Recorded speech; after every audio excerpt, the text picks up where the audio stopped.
Hey,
we're having a slight technical difficulty, so give it just 1 second and then we'll get started.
Hey, everybody. Good evening, and thank you for tuning in to GIPL's Eco-Faith from Home, 30 Days of Climate Action.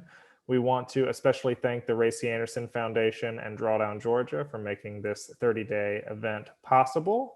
Through their leadership and financial support, we've pulled together a variety of climate, faith, environmental experts, as you'll see tonight in another one of our events, to educate us on how we can combat the climate crisis right here in Georgia and tonight at the federal level.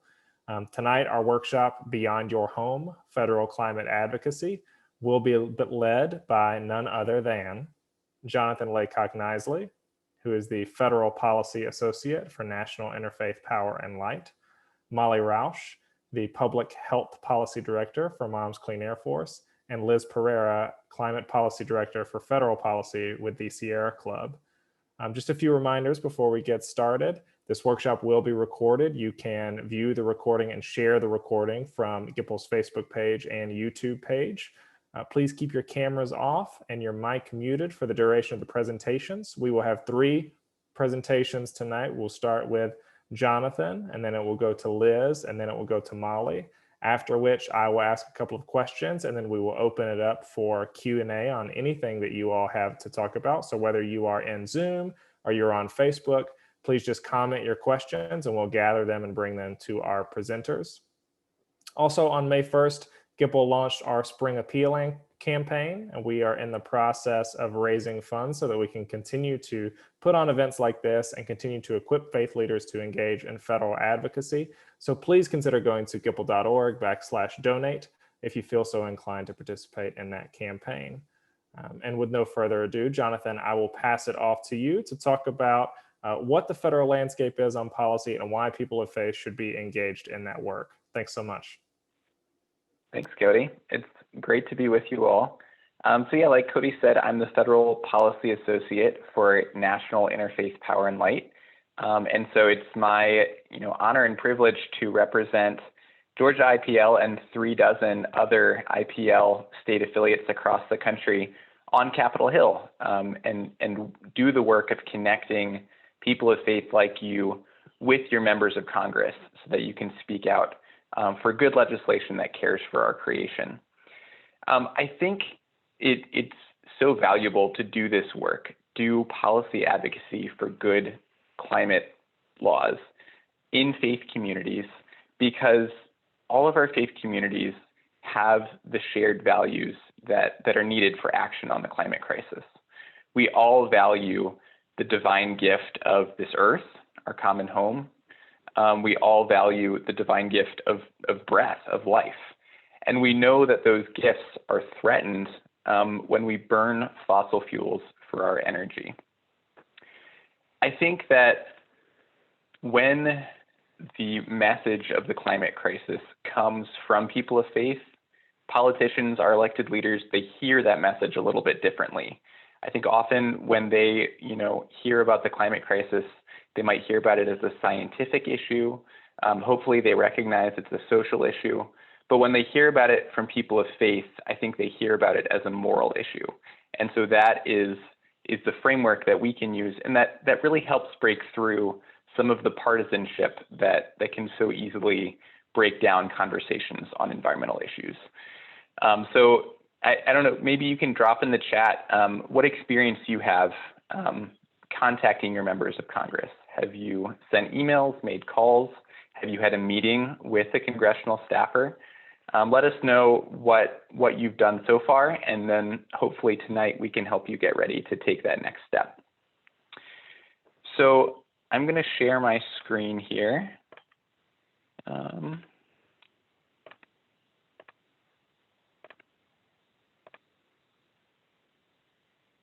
And talk a little bit about the opportunity of this present moment. We have really a generational opportunity to impact legislation on the climate crisis.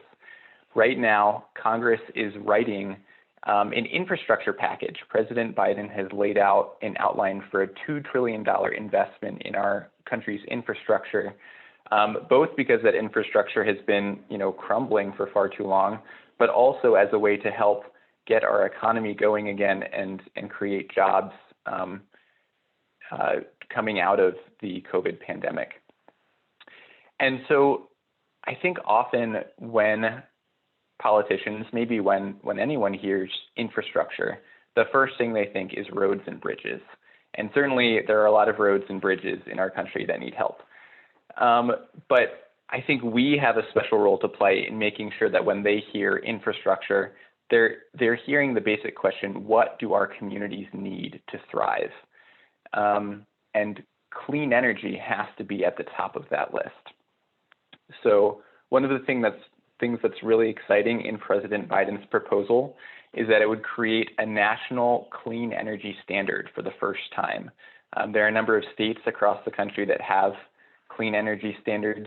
This would create a national one for the first time, and it would put us on a timeline to achieve President Biden's campaign promise of 100% clean electricity by 2035. So that's really exciting and something that we should definitely be raising up to our elected leaders. It would also make a bunch of investments in clean energy. There are tax credits that have helped make solar panels accessible to homes across the country, helped make wind power popular even in states that maybe their leaders don't care so much about acting on climate, but they do care when they see that wind power is one of the cheapest ways to make electricity, and that's thanks to these tax credits. And so it would extend those tax credits to keep the momentum going on creating clean energy and clean energy jobs. We've also seen too often in the past year that our electrical grid needs to be updated. We saw, a devastating situation in Texas when a kind of routine winter storm ended up with so many households lacking access to electricity and heat. And so we can see that our electrical grid isn't ready for the climate disruptions that are starting to happen. And certainly it needs investments to be ready for the disruptions that are coming. And when we're making those investments in our electrical grid, this is also a time that we can be preparing the grid for a future where we have solar on every rooftop or almost every rooftop, because that's not the way the grid is built right now, but we can make the investments so that it's ready for that future. Our water infrastructure faces similar challenges right now, maybe challenges that are even more a matter of injustice. Flint, Michigan is kind of the face of the crisis of lead pipes in this country. This infrastructure package would remove every lead pipe across the country, which would be an enormous achievement for our communities, for the health of our children. It's an issue, like too many environmental and climate issues, that disproportionately affects Black, Indigenous, and people of color communities. So we can be lifting up those water investments as a central justice issue. Another issue that disproportionately affects those same neighborhoods is pollution from our transportation systems. And this infrastructure package would help us move away from relying on, single passenger motorized vehicles that are burning fossil fuels. So it would expand U.S. investments in electric vehicles, help put electric charging stations in communities across the country, and it would also boost our investments in public transportation, creating new routes and also electrifying our trains and buses. The final thing I'll say that's really exciting about this package is that it calls for Congress to invest with justice. One of the promises of President Biden's campaign, and one of the things that we're really excited to see in his proposal, is the call that 40% of the funds spent on the climate crisis be spent in the communities that have been affected the most by our fossil fuel economy. Again, it's those same communities, Black and brown communities and low-income communities, who have borne that disproportionate burden of pollution from our use of fossil fuels. And so now is the time for faith communities to be speaking up, to be calling on our prophetic traditions and saying that we can do better. We can envision a more just, more equitable future, and we can see the investments that are needed to pass our common home onto our children in a livable form. So I'm asking you tonight, after we're done, you can do this, to call into your members of Congress. We have a link, and I can put it in the chat in just a second, that will take you through a very simple script. And if you're a little nervous about talking to a real person, now's the perfect time to call, because you'll just get an answering machine.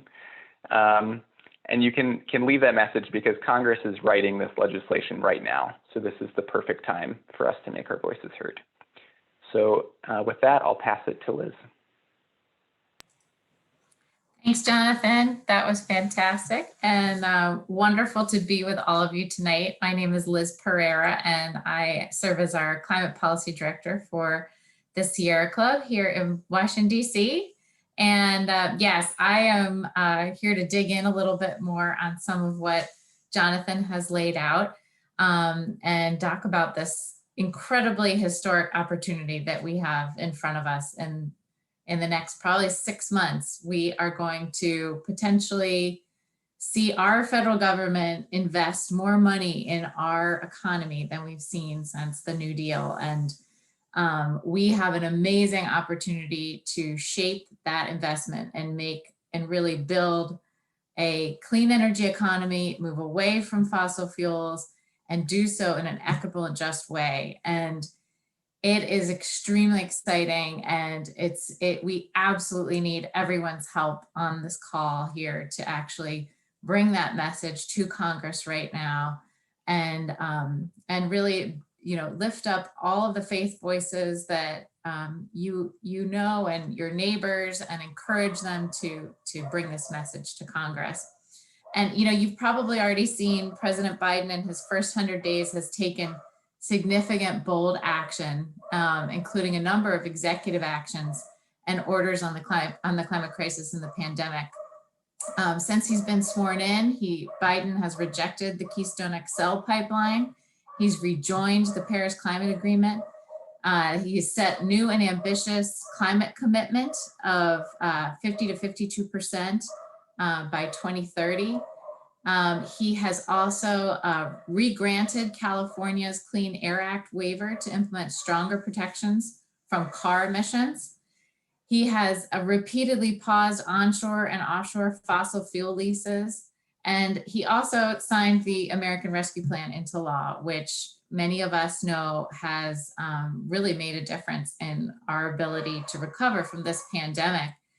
And in general, we are seeing that this president and this cabinet are really they are centering racial injustice, economic inequality, and the climate crisis all together. It's these interconnected crises that they are centering. And, it's really up to all of us to work with them and use every tool at our disposal to address these interconnected crises. We've also seen in the past few weeks, Washington is starting to move to, as Jonathan laid out, this big, bold infrastructure package.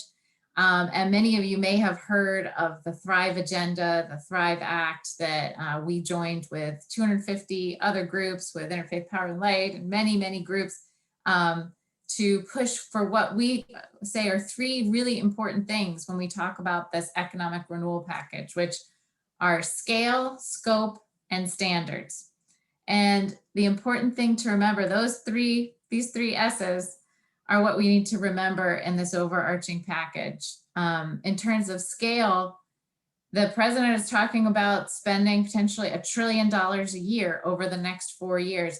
That is the level of investment our economy needs to renew and recover from this pandemic. We know that an investment of $1 trillion per year will create 15 million good jobs, deliver full employment, and really get us on the path to cut pollution nearly half by 2030. It can also really address racial, economic, and gender and environmental injustice if it's done right. So I encourage you to go to the Thrive Agenda website, read more about that. It has over 100 members of Congress supporting it, and a lot of union, racial justice, and climate groups. The scope is exactly what Jonathan was laying out. The scope can't just be what we think of as roads, bridges, the basic things we think of when we think of infrastructure. We need to really invest to replace our lead pipes all over the country, to deliver clean water to our communities. We need to build clean and affordable public transit. We need to ensure that we have a reliable electric grid, like Jonathan said. That terrible winter storm that hit Texas and brought Texas down. We can create over 4 million jobs in clean energy as we expand access to wind and solar power, electric vehicles, clean energy, clean and healthy buildings. We can do a lot with energy efficiency upgrades with all of our buildings and homes. And there's also jobs that can be created by protecting wetlands, forests, investing in family-friendly farmers, that's the bigger infrastructure that we're talking about. We're talking about an economic renewal plan for our nation. And the third thing, standards, is really the question of what kind of economy are we going to be building for our children and our grandchildren. We want to deliver an economy that is racially just, that follows all of the principles that we know many of the faith leaders in our nation follow, of equity and justice. And so we want to call, and the Thrive Agenda calls for strong labor, equity, and environmental standards to build a more just economy. And, we know that we can do this. We know that the president has already committed to Buy American, committed to making sure that we grow good, equitable jobs. And this infrastructure package, as Jonathan laid out, also makes a really historic commitment to invest 40% of the investment proceeds into disadvantaged communities, called the Justice 40 commitment from the president. And that is also a critical component, because we know that if we can focus investment in communities that have been hardest hit by this pandemic and really need the economic renewal, that is going to help our entire nation. So those are the three tenets of the Thrive Agenda as a way of thinking of overarching what we're asking for in this economic renewal plan. And there are a lot of specifics underneath that that we can dig into more, especially in the question and answer. But just to talk a little bit about, I know we're all very focused on moving from fossil fuels to the clean energy economy and 100% clean energy. So one of the bills that was just introduced in the past 2 weeks is the Clean Energy for America Act, which is Senate Finance Chairman Ron Wyden's bill, that actually does what Jonathan was laying out, gives us those tax credits that we need to make sure that we can afford putting solar in our homes, driving EVs, doing the things we know we need to do to transition to this clean energy economy, and really can put people to work. This bill also eliminates wasteful subsidies for the fossil fuel and nuclear industry. And along with these solar and offshore wind and storage transmission and efficiency, building electrification investments, they are going to actually, it is estimated that they will create 600,000 good paying jobs a year as they tackle the climate crisis with this bill. So I just wanted to lift that bill up because it really does do the suite of things that I know folks on this call are very interested in. And there are a lot of other bills that are focused on eliminating fossil fuel subsidies and ensuring polluting industry pays for environmental cleanup, which is also extremely important. And as you heard Jonathan mention, there's also President Biden is asking Congress to pass a energy efficiency and clean electricity standard. And this is similar, many of you have these in your states and cities. This is a commitment to renewables and clean energy. And so we are also seeing some interest in Congress for that. And there's some proposals that are coming out. We know that there is a huge amount that needs to be done in terms of electrifying and modernizing our transportation infrastructure, and transitioning away from dirty diesel buses. We really can work hard to build transit and do so in an equitable and just way. So those are a few of the things oh, one more thing. There's a lot going on in this package. Wait, there's more. There's also a fantastic protection of our great public lands, our beautiful American public lands, where President Biden has committed to protect 30% of our public lands and waters by 2030 and 50% by 2050. Because we know that nearly 1/4 of our greenhouse gas emissions come from fossil fuels mined, drilled on national public lands. People don't realize that underneath the public lands, they're drilling and extracting oil. And that counts for nearly 1/4 of our greenhouse gas pollution from the nation. And in addition, it's one of the most cost-effective means to reducing carbon pollution and really investing in carbon sinks, our forests, our wetlands. So this is a great way to actually commit to not only protecting the public lands we love to visit every time we get a chance. Hopefully after the pandemic, we'll all be going back out to our public lands and visiting those and going to our parks. But it's also a huge solution for climate change. So I wanted to highlight a few of those proposals that we're going to be seeing in the infrastructure package, and we can talk further in the question and answer. Thank you, Liz. Yeah, and happy to talk more about anything else you'd like to, Cody. And now I'm going to pass it to Molly Rausch. Thanks, Liz. Hi, everyone. Great to be with you and great to learn from Jonathan and Liz. I am Molly Rausch. I'm the Public Health Policy Director with Moms Clean Air Force. I'm based in DC, and Moms Clean Air Force organizes moms from across the country in over a dozen states, including Georgia, to fight for clean air and a stable climate for the sake of our children's health. And we have loved partnering with IPL in many different states where we work. So it's wonderful to be here with you. I am so excited about all the momentum and really appreciated that big picture view. And what I think I'm going to do is just focus on 3 really specific opportunities right now to take action on climate change that Moms Clean Air Force is working on and that you all can also take action on. I'm going to start with a vote that happened last week in the Senate on methane. So methane is a very potent greenhouse gas, much more climate warming than carbon dioxide in the first decades after it is released into the atmosphere. And there's a big problem of methane leaking from oil and gas operations across the country. And the Trump administration basically rolled back Obama era regulations on methane emissions from oil and gas. And so reinstating those standards for methane has been a really important sort of first step in getting a handle on methane pollution.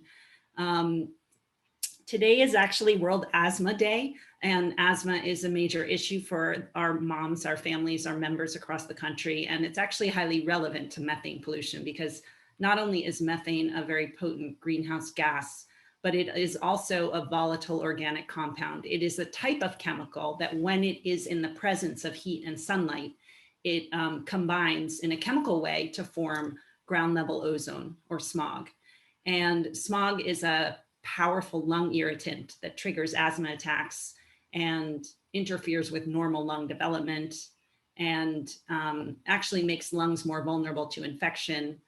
And ozone can form dozens of miles from where those pollutants are first released, even hundreds of miles. So even if you don't live in a state or even in a county or a state where there's oil and gas operations, the pollution coming out of those well pads can drift over through weather patterns to your state, to your city, to your metro area, say if you're in Atlanta or DC where I live, and can contribute to ozone pollution, making asthma worse in our major cities. So methane is a climate issue. It's an asthma issue. There are a lot of other problems with methane pollution because it leaks right alongside things like benzene and formaldehyde, which cause cancer, and frontline communities bear the brunt of that. And many of those communities are communities of color and low income. So methane pollution is also a justice issue. So the Congress has introduced a resolution to basically clear the pathway to reinstate Obama-era methane regulations. And the Senate passed that resolution last week. It garnered bipartisan support in the Senate, and it passed with a 10-vote margin. So I'm going to give you a little sort of inside the beltway strategy around this. We were 3 Republicans voted in support of this resolution. That doesn't sound like a huge bipartisan vote, but it's actually quite meaningful in this highly partisan age to have 3 Republicans join in on this. And what's also meaningful is that many Republicans didn't vote. They didn't go on record. So there was actually a 10-vote spread. The resolution passed the Senate 52-42. So that 10-vote spread is telling. Those Republicans who didn't vote did not want to go on record in a vote that could be interpreted as being anti-climate action. And all of that is because of you and other advocates around the country who are clamoring for climate action, who understand this to be a moral threat and a threat to our families and our children and their future and what we love most in this world. And so raising our voices on that issue, that's making a difference. And that might not be apparent when you see that only 3 Republicans voted for it, but it's just really important to kind of read between the lines and understand what's happening, that our voices are making a difference. The other thing is that methane standards are popular.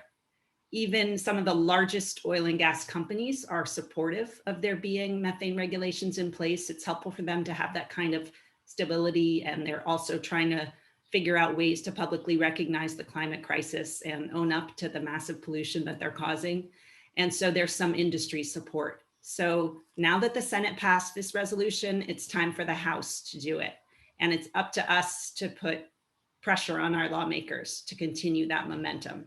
And after my remarks, I'll drop into the chat a link for, where you can take action on the Moms Clean Air Force website. But obviously, you can also always just make a phone call to your representatives, tell them that you want climate action and that you want them to vote yes on the methane resolution, which would reinstate methane standards for the oil and gas industry.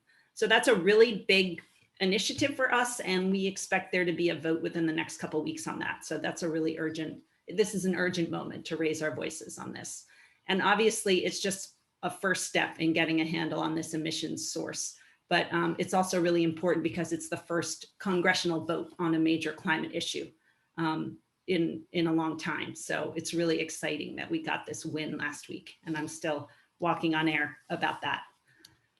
The other issue I did want to touch on is, and we've heard about this from Jonathan and Liz, is the electrification of our transportation sector. And Moms Clean Air Force has been paying a lot of attention to the momentum in Congress to work on electrifying yellow school buses. So hundreds of thousands of kids, when they're in school, travel to and from school on a yellow school bus that is powered by a diesel engine. And diesel pollution is carcinogenic. It's recognized by the World Health Organization as a carcinogen, and it also is an asthma trigger. It cuts lives short. It causes heart attacks. It causes asthma to develop in otherwise healthy children, actually. It's not just an asthma trigger, it's a cause of the development of the disease of asthma. We don't want our kids breathing it, for sure. And interestingly, a lot of research points to the fact that when you sit on a bus that's powered by a diesel engine, that diesel pollution is actually, those levels are very high inside the cabin of the bus. They build up in there. And so the idea is that kids who ride school buses to and from school and drivers who drive those buses are basically being delivered this load of diesel pollution every single day, twice a day. Not to mention the fact that these buses often idle in front of schools and obviously drive through our communities. So there's pollution that goes along with those buses in our communities. There's a ton of momentum in Congress around this issue. It's a top priority of Vice President Harris. She introduced a bill in when she was senator around this issue. And the American Jobs Plan does include funding for electric school buses. In other words, transitioning our school bus fleet to electric powered motors, which is actually really interesting for school buses because there's a lot of the day in which they're idle. Some of the charging issues that are of concern to the heavy duty vehicles, trucks that we need a little more like ripening of the technology, were basically there already for the buses because they have these idle times in the day when they can be recharged. So Senator Warnock actually was an initial co-sponsor of an act, the Clean Commute for Kids Act, and that designates $25 billion to electrify our school bus fleet. And it's actually sort of part of the Thrive agenda, which you heard about from Liz. Sorry, I got that wrong. It's not part of the Thrive agenda. It's part of another overarching suite where I'm missing the name. It's really exciting to be drinking from a fire hose right now in Congress. There are so many initiatives and acronyms that it's hard to keep them straight. But the Clean Commute for Kids Act, which Warnock is one of the co-sponsors of, is actually one of several bills currently introduced in the current Congress that are about electrifying school buses. So Moms Clean Air Force is really excited about that. We are supporting these bills. This is a really good time to actually talk to your representatives about the benefits of electrifying school buses for kids, for communities. Many of these initiatives include ways of prioritizing the money for communities that are suffering the most air pollution or are or dealing with underlying health conditions. So in other words, creating a justice component of this funding, which is really important to Moms Clean Air Force and obviously a priority of the Biden-Harris administration as well. So this is also relevant to Georgia because there's a handful of manufacturers in the US that are producing these, that are producing these buses, and one of them is in Georgia. So Bluebird is one of the nation's handful of electric bus manufacturers. So this kind of investment is actually going to directly benefit Georgia. So for those of you who are in Georgia, this is a really great moment to raise this up with your representatives and raising the justice issues, the health issues, the climate issues, but also your state economy, because this is really going to direct money toward an in-state manufacturer. So it's a really exciting time when all of that comes together. And then finally, I did want to touch on something that Liz did mention also, which is the Biden administration's efforts to clean up the transportation sector with regards to cars. So there's been an announcement from EPA last week that they intended to reinstate the longstanding state authority to set their own greenhouse gas emission standards for cars and light trucks. And this announcement opens the first public docket for EPA under Administrator Michael Regan. So this move would once again give California and other states that choose to adopt California's standards permission to set stricter climate pollution standards for cars, reversing a Trump administration policy. Under the Clean Air Act, California, well, other states can adopt California standards, and many have, and these are referred to as Section 177 states, and that's named after the relevant section of the Clean Air Act.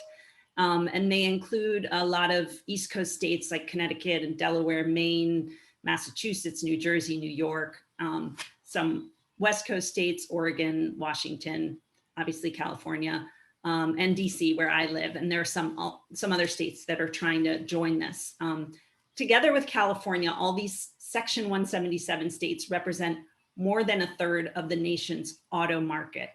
And the market share is very highly relevant because reinstating state authority to set stricter standards for 1/3 of the auto market is one way to push automakers to agree to more stringent national standards. They want a cohesive set of national standards, and we want them to agree to strict ones. So this sounds very convoluted. It's a reconsideration of a waiver under the Clean Air Act, but it's actually a key win for cleaner cars. And it's a critical step toward slashing climate pollution from vehicles. And perhaps most importantly, from an advocacy standpoint, it's the first public docket and first public hearing for the new Biden EPA under Regan's leadership. So we see this as a major opportunity to show that we demand climate action and we want EPA to get off on the right foot in their cars work and take a bold step. Now, this is just the beginning. We have to establish these, or rather I should say reestablish ambitious national standards for climate pollution from cars. And then we've got to establish them for trucks. And we need it to be on a very aggressive timeline. But from the advocacy perspective, we just have to take one step at a time. Right now, this step is trying to turn out support for this EPA announcement that it's reinstating California's waiver. So there's a lot of exciting things happening. Those are three of the ones that Moms Clean Air Force is working on right now. The public hearing I was mentioning is going to be on June 2nd, and that docket closes. You can actually put digital comments into the docket until the beginning of July. So there's a little bit of time to engage on the CARS waiver. But really excited to be involved in everything that's happening and just to continue to elevate our voices, not as experts, as people who feel the calling, the moral calling, a religious calling, the obligation as parents to protect our children's health, to protect their future. And we need to keep telling that story in all of these different settings. So with that, I'm going to turn it back to Cody. Thank you so much, Molly, for that. I appreciate it. Thank you, Jonathan. Thank you, Liz, for what you have shared so far. I have a couple of questions here, and then we'll turn it over to all of you who are in the Zoom and those of you who are on Facebook. So be thinking of your questions or go ahead and drop them in the chat and I can lift them up. I wanted to start off with a question, and I'll just put it out there and you three can popcorn it around and answer it as you see fit. Jonathan, you mentioned this actually the other day as a part of the, I believe as a part of the IPL conference. But we've talked a lot of us have talked about like why this is such an important moment. Why is right now an important moment to pass a wide sweeping infrastructure package? And I think the phrase that I've heard is like, maybe we don't get two bites of the apple. Maybe right now is really important that we get all the things that we want. And I wonder if you all could elaborate a little bit on why this moment is unique and why we should be putting pressure on elected officials right now to pass a package like this right now.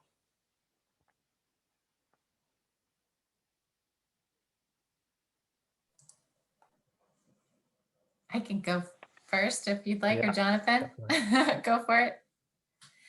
It is really a very unique moment in time. And this is probably, obviously folks know that we are in the Senate very close to a hung Senate. So we're very tight in terms of a majority, although Democrats do have the majority. And Vice President Harris is the tie-breaking vote. And that is, and we don't have to talk about, because Georgia, you have been ground zero for all of these attacks on our democracy. And there is a real need right now to go big on reforming our nation and building an economic renewal like we've never seen, because there is an opportunity with such a strong administration and their leadership, and then Democratic leadership, climate friendly leadership in both houses of Congress, to really push for everything we can get. And this is a time period when our nation is ready to do an economic renewal package and knows that that's what we need to do to pull our nation out of the COVID-19 crisis, the pandemic. So it is a critical, I would say, once in a decade, once in a lifetime opportunity that we raise our voices right now. Obviously, with the way that lines are being redrawn and redistricting and attacks to our democracy. And by the way, the For the People Act, that's the bill that all of us are pushing for to help to protect our democracy.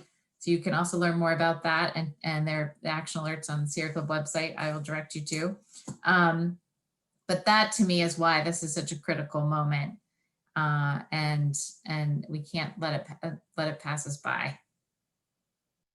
Thanks, Liz. Molly or Jonathan, do you want to respond to that? Well, I'll just respond sort of from the science perspective, right? We have run out of time.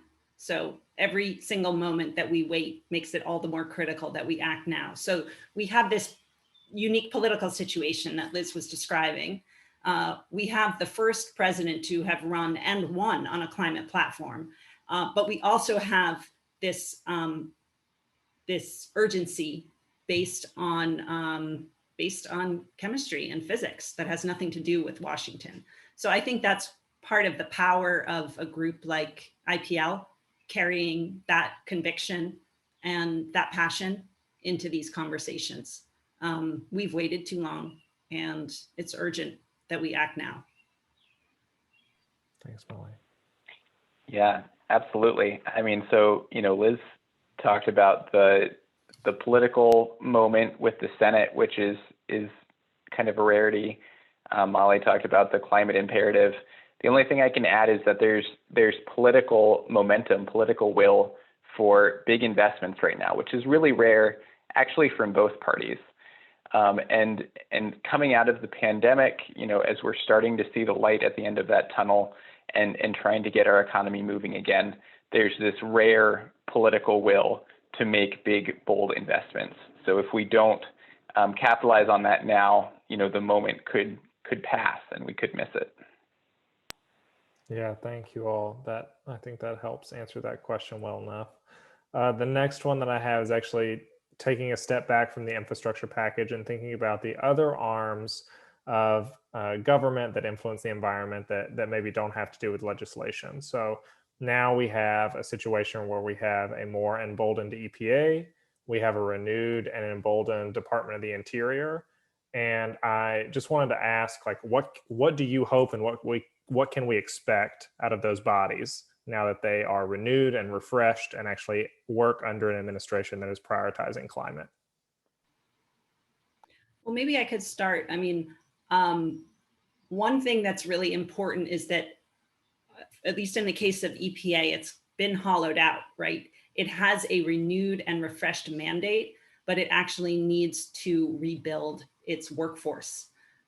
So a lot of the congressional initiatives are, we need to pour some money into the agency itself. So there's that. But once they get back on their feet, there's a lot of regulatory rollbacks that EPA needs to fix before it even gets back to kind of baseline and can take further action. EPA has a ton of work to do. And this is just one of the agencies that addresses a lot of our climate issues. Obviously, it's a multi-agency, all of government problem, as Biden's been discussing. But so I think the methane pollution that I was talking about earlier, the vote in Congress is just to kind of clear away the Trump rollback. And that doesn't even get to taking it further and actually limiting methane from the existing sources. The resolution that Congress is taking up has to do with reinstating standards for new oil and gas infrastructure. These are all the well pads and pipelines and compressor stations that are in the planning stages. But those are, I mean, if you think about it, those don't even exist yet. They're not actually polluting anything. The methane pollution we have to deal with is all of the existing infrastructure. EPA hasn't even started on that. So, I mean, this is one of just a dozen things. There's a lot of work that EPA has to do.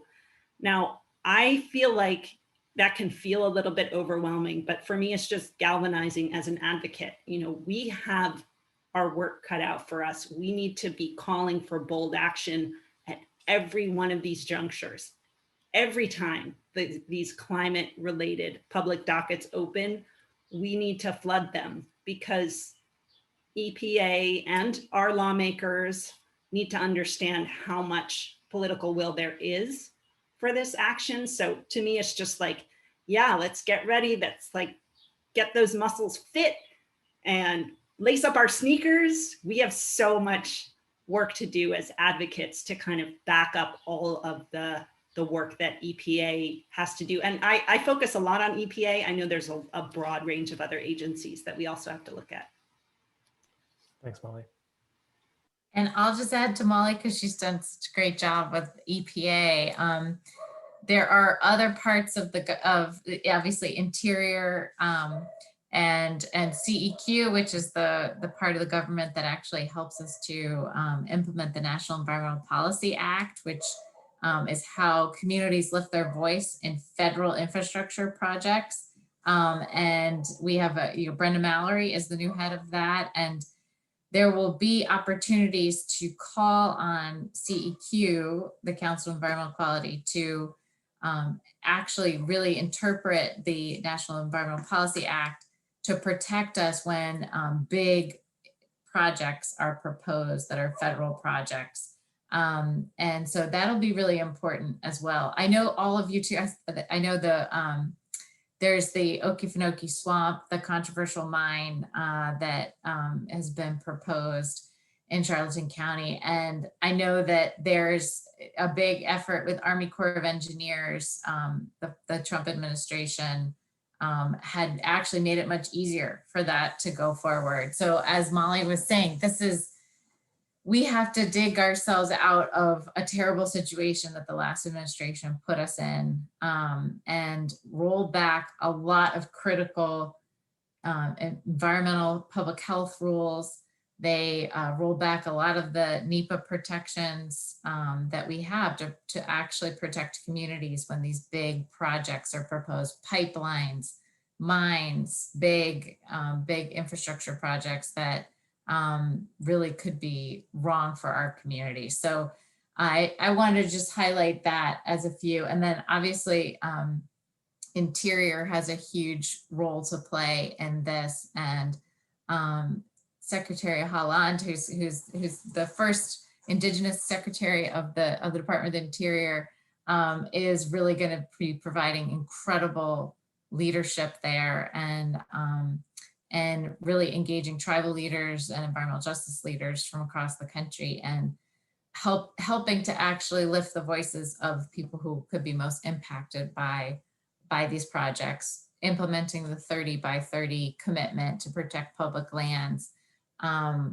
And so I think that they're going to need us to have their back and to be watching what's going on and supporting what's going on, because there's so much happening all at once, and there's so much for this administration to do that we have to really watch those particular things, lace up our sneakers, as Molly was saying, and get active, because people need to know what's going on and know why these things are so important for their communities. Great. Thanks so much, Liz. Jonathan, they covered a lot, but I'll give you the opportunity if you want to jump in. I guess the only thing I'll highlight, Molly talked earlier about clean car standards, and we're really excited to see new clean car standards from the EPA. And we think it's time for the EPA to follow California's lead and set a date for when we will stop selling new gas-powered cars in the US. We have the technology, we can make the investments with things like this infrastructure package to make electric vehicles much more affordable. And so we're excited to support that work. Yeah, thanks, Jonathan. So this is my last question, and then we'll move on to some Q&A from those of you who are tuned in. I've gotten a lot of questions on the back end from people saying, so what are we asking our representatives to do? What are we asking our senators to do? And so I wonder if we could just do a very quick, at most, each of us offer one. At best, it's less than that. What are we asking people to do? If you could summarize a sentence for the people who are on here and the people who will be watching this, you know, when they call their representatives or senators, what are we asking them to do? So I'll say a big, bold infrastructure package focused on climate. And I'll drop again, this link here has a script, so you can just have that word for word. I fully agree with that. And if you are interested in the methane issue specifically, I would say call your representative, because the Senate has already voted on this, and ask them to vote yes to reinstate methane pollution standards from the oil and gas industry.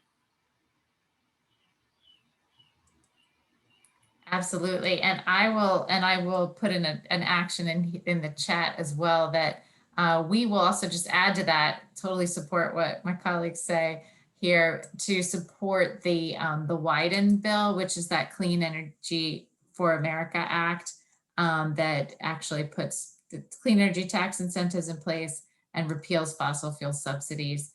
So I will put a link to that action in the chat. Great, thank you all so much. So now everyone, sorry, go ahead, Molly. Sort of tee off this. Yeah. I think the important thing right now is for our lawmakers to hear that we care about climate change, that it impacts our families and our communities, and that we see it as a matter of justice to take action right now. There's dozens of initiatives and bills and dockets and, you know, packages, and that can be very confusing. But actually, we often, with our advocates in meetings around the country, ask them to just say, what is your plan for dealing with this crisis and protecting my family and my community? We want them to know that we want action right now and that we see this as a personal issue. This is not something that we accept that they're like, the experts are hashing that out somewhere far away from us. This is happening to us, and we demand action now. So I like to, you know, you all are seasoned advocates because you're in this conversation with us right now, but I like to impress upon people that the important thing is sharing that they care about climate action and asking their lawmakers, what's your plan to take care of this problem? Thanks, Molly. Well, that is a good tee off, everyone. If you want to turn your camera on, and if you have a question, feel free to type it in the chat or raise your hand or just unmute yourself and ask it.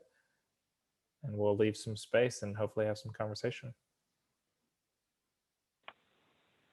I saw one good question earlier, which I can quickly try to answer, and then would love to hear if Molly and Liz have any thoughts.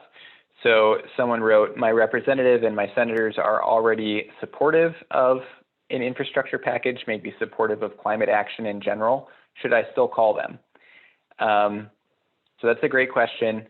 And obviously you have two new exciting senators who are champions on climate issues. I think it's still definitely worth making that call. You know, one of the things is those senators are champions on a lot of important issues. And so reminding them of climate and the voters who care about climate is an important thing to do. It's also helpful to them as they're hearing from so many of their colleagues that infrastructure only means roads and bridges. They can say, no, I got calls from my constituents just last night saying that clean energy is an important part of infrastructure.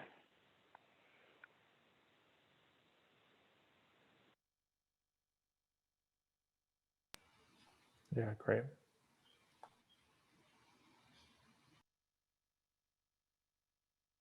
Go ahead, Myrtle. Are you talking to me? Yes. Okay, so I mean, I'm pretty naive about this, but it suddenly struck me as somebody was talking that if there are fossil fuel subsidies, then it's very difficult to persuade Georgia Power to move its energy sources from dirty to clean sources. Can somebody perhaps address this? Sure. And there are, this has been something that all of the groups on this call, we've been fighting for many years, are the subsidies for fossil fuels, for coal, for oil, for gas, and in all through the value chain of that product. So from the mining to the, actual, in many ways, the entire process. And so this is something that is critical. I'll also put a bill in the chat that is about ending fossil fuel subsidies. And that is also a great way to pay for this economic renewals. If we can get rid of those fossil fuel subsidies, we can actually save taxpayers money and put it into the clean energy economy. So thanks for lifting that up.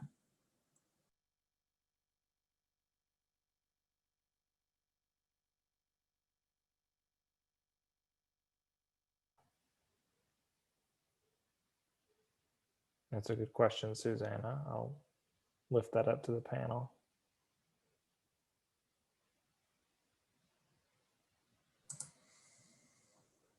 And utility emissions from power plants is what Susanna's question is here. It's a great question, and we are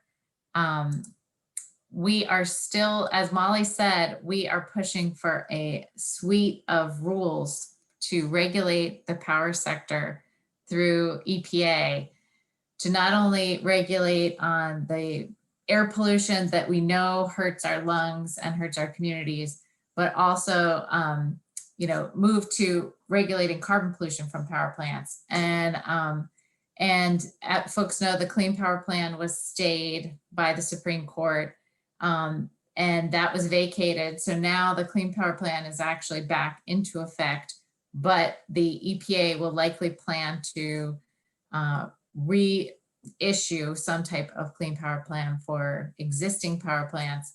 And then there will be some type of regulation on new power plants as well on their carbon pollution. So this is one of the rules that we're going to be seeing roll out in the coming year, 2 years. And the good news is there have been so many coal plants that have shut down across the country that we are now needing to make a much stronger regulation to regulate power plants and make sure that that natural gas doesn't actually get built. There's about 100 gigawatts of natural gas that are being proposed throughout the country right now. So now the big question is natural gas and making sure that we don't lock in our infrastructure, which will an infrastructure of natural gas, because we simply can't, as Molly said, there's absolutely no way, this is physics, we can't solve the climate crisis and do that. So it'll be critical to do that. It'll be critical to, as Molly mentioned, the methane regulations and other regulations like particulate matter, which is soot, and other regulations that help protect our public health as well as we regulate those power plants. Thanks, Liz. Any other questions as we're coming towards the end of our time here?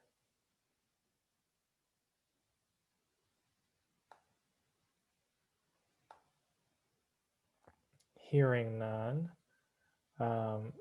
Thank you, Jonathan and Liz and Molly, for giving us some of your time this evening and walking us through a very complicated and yet promising federal climate landscape, and for helping us figure out the ways in which we can put some pressure to make those changes happen. Thank you all very much for tuning in for today's event. You can catch our next event on Thursday, which will be about Drawdown Georgia for congregations and how you can implement some of the solutions that we talked about at the congregational level and how you can continue to put pressure on local, state, and federal lawmakers. So thank you all so much and enjoy your night. Thanks, Cody.